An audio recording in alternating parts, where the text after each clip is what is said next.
सात संगत जी बड़े प्यार से कहिए धन निरंकार जी। बोलिए सतगुरु माता सुदीक्षा शविंदर हरदेव जी महाराज की जय। निरंकारी राज माता गुरु बचन अवतार की जय। सात संगत जी चैनल को सब्सक्राइब करके बेल आइकन को दबा लीजिएगा। सात संगत जी दास से एक विचार रखेगा, साहब जी परवान करेंगे। जो भी त्रुटियां हो बालक समझ के बख्श लीजिएगा, अपने चरणों से सदा लगाए रखिएगा। सात संगत जी, सात संगत जी, राम नाम में शक्ति कितनी है और राम का नाम लेने से क्या इंसान को मुक्ति मिल सकती है। सात संगत जी, राम नाम में शक्ति है, इस बात को मानना पड़ेगा। राम नाम से सारे कष्ट भी मिट सकते हैं, मन को सुकून भी मिल सकता है,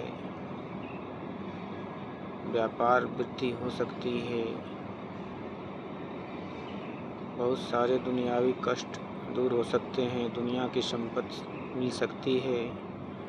लेकिन सात संगत जी, प्रभु का दर्शन और मुक्ति नहीं मिल सकती। इस बात का ठोस प्रमाण रामायण है कि जिस राम को महाराज दशरथ जी जन्म से लेके अपने अंतिम समय तक उनको गोद में खिलाए,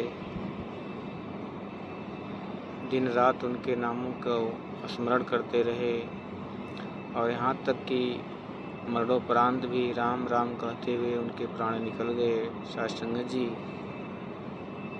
फिर भी उनको मुक्ति नहीं मिली। रामायण गवाह है कि जब श्री रामचंद्र जी लंका से रावण का विनाश करके लौट रहे थे तो उन्होंने दिव्य दृष्टि से जब देखा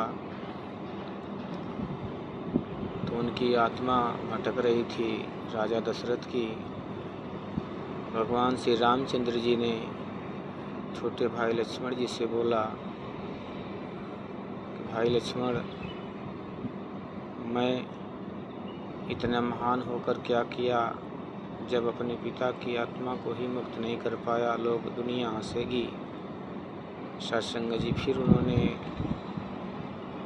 राजा दशरथ जी के आत्मा को अपनी शक्ति से बुलाकर अपने निज स्वरूप का ज्ञान देकर फिर उन्हें मुक्त किया। सात संगत जी,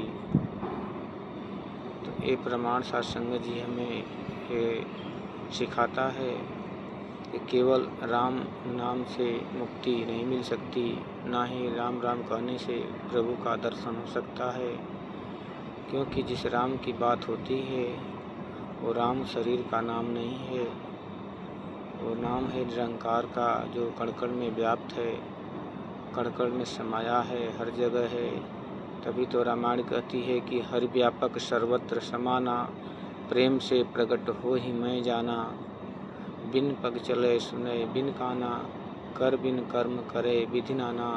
आनंद रहित सकल रस भोगी, बिन बाणी बक्ता बड़ जोगी। सात संगत जी, ऐसा होता है कि परमात्मा जग में हाजिर है, नाजिर है, बहुत ही विशाल है। इससे विशाल कोई नहीं है, इससे सुंदर कोई नहीं है, इससे ज्ञानवान कोई नहीं है, इससे महान कोई नहीं है। सात संगत जी, लेकिन ये तथ्य तब मालूम होता है जब हम सद्गुरु की चरण में आते हैं। सद्गुरु की शरण में आके जब हमें इस दात की, ब्रह्म ज्ञान की दात मिलती है, जब इस नयनों में सद्गुरु रोशनी डालता है, तब ये कड़कड़ भीतरवासी रमे राम का दर्शन इन्हीं आँखों से हो जाता है। तब ये मन गाता है कि जीवने राम के खोजत रहनी, धरती और गगनवा हो समनवा पौलीना। सात संगत जी, जब से लेहली ब्रह्म ज्ञानवा हो समनवा पौलीना। सात संगत जी, बहुत सारे वेद ग्रंथों को भी पढ़ने से केवल और केवल भ्रम ही पैदा होता है। जब तक साकार सतगुरु की दर्शन नहीं होते, इन भ्रांतियों से, इन भरम भुलेखों से मुक्ति नहीं हो सकती। तमाम ऐसे भरम भुलेखे बंधन हैं जिसमें इंसान फंस के अपने जीवन को नष्ट कर देता है। कहते हैं कि हीरा जन्म ये तुझको मिला है, जो गंवाने के काबिल नहीं है। तेरा हर श्वास अनमोल मोती, जो लुटाने के काबिल नहीं है। लेकिन सत्संग जी लुटती जा रही है। बिना प्रभु के जाने ये श्वासें दिन पे दिन ना चाहते हुए भी कम होती जा रही हैं। इंसान भरम भुलेखों में फंस के, तमाम ऐसे पूजा पाठ में फंस के, कर्म कांडों में फंस के अपने अनमोल जीवन को नष्ट कर देता है। जो धर्म ग्रंथ कहते हैं, जो पुराण कहते हैं, उनकी बातों को न मानते हुए ऊपर ऊपर पढ़ के कहते हैं कि ऊपर ऊपर तैरने वाला हासिल क्या कर पाएगा, गहराई में जाएगा तो हीरे मोती लाएगा। सत्संग जी इसके पुराणों के अंदर मन को धंसाना पड़ता है कि हमें रामायण, गीता, वेद ग्रंथ जो भी भागवत पुराण है वो क्या कह रहे हैं, उसका निचोड़ क्या है। हम केवल लय से, संगीतमय ध्वनि से, अपने मधुर संगीत से दुनिया को दिखाते हैं कि हमने पूजा पाठ बहुत कर लिया। हमारे जैसा कोई गाने वाला दुनिया में है ही नहीं, हमारे जैसा श्लोक बोलने वाला कोई है ही नहीं। लेकिन सत्संग जी कहते हैं कि इससे कुछ भी नहीं बनता। ये सांसारिक ज्ञान है। सांसारिक ज्ञान से केवल संसार में ही काम दे सकता है, लेकिन निरंकार का ज्ञान लोक और परलोक दोनों जगह काम आता है। सत्संग जी इसीलिए कहते हैं कि आओ प्रभु के दर्शन कर लो। प्रभु की दर्शन बहुत ज़रूरी है। जिस सुख की दौड़ में मानव इधर उधर भटकता है, जंगलों में जाता है, अनेक कष्ट उठाता है, भूखे प्यासे रह के, उस प्रभु को सतगुरु माता सुदीक्षा जी महाराज क्षण में दिखाने के लिए प्रेरित हैं, आवाज़ लगा रही हैं। जगह जगह जाकर प्रमाणित ज्ञान है सत्संग जी, इसमें कोई संदेह नहीं है।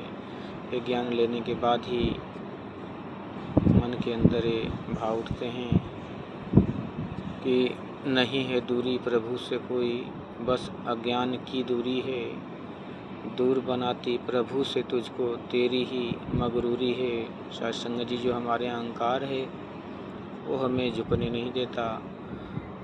जाति पात का, ऊंच नीच का, बड़ा छोटा का जो अभिमान है ये हमें समर्पण नहीं होने देता। इसीलिए हम इस दात से चूक जाते हैं। कहते हैं कि भक्ति करने के लिए जाति पात, ऊंच नीच, बड़ा छोटा को त्याग कर जो अपने मन को सच्चे दिल से सद्गुरु के चरणों में समर्पित हो जाएगा सत्संग जी, उसी को ये दात प्राप्त हो सकती है। अन्यथा ये जीवन यूँ ही नष्ट हो जाएगा। कहते हैं कि नहीं है दूरी प्रभु से कोई, बस अज्ञान की दूरी है। दूर बनाती प्रभु से तुझको तेरी ही मगरूरी है। कैसे दूर हो सकता है जो हाजिर नाजिर रहता है, अंधियारे में भटक रहा है, दूर इससे जो कहता है। ज्ञान की जिसको नज़र मिली वो देखे इसको अंग संग में, इसको इसका होकर इसमें खोकर रंग जाता इसके रंग में। प्रभु को जो जाने है बंदे, बात को उसकी मान जरा, कहे अवतार प्रभु रमे राम को जान जरा। कड़कड़ भीतर रमे राम को जान जरा। सत्संग जी जो इस कड़कड़ में समाया है, इस राम की बात होती है। शारीरिक रूप से राम की बात नहीं होती है, क्योंकि वो अवस्था प्रभु की समय के हिसाब से आती है और लुप्त हो जाती है अपना कार्य करके। लेकिन सत्संग जी हमें जो निरंतर कभी आने जाने वाला नहीं है, इस राम की ज्ञान दिया जाता है। ये ज्ञान ब्रह्म ज्ञान कहलाता है। सत्संग जी प्यार से कहिए धन निरंकार जी।